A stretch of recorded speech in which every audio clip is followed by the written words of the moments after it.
নমস্কার বন্ধুরা, ডান্স বয় অর্ক চ্যানেলে তোমাদেরকে স্বাগত। তোমরা কেমন আছো? আজ চলে এসেছি একটা ছোট্ট সামান্য খেলা নিয়ে, কিছু ছোট ছেলেদেরকে নিয়ে।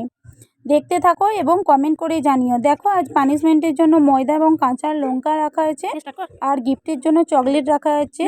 চলো, খেলা আরম্ভ হয়ে গেছে।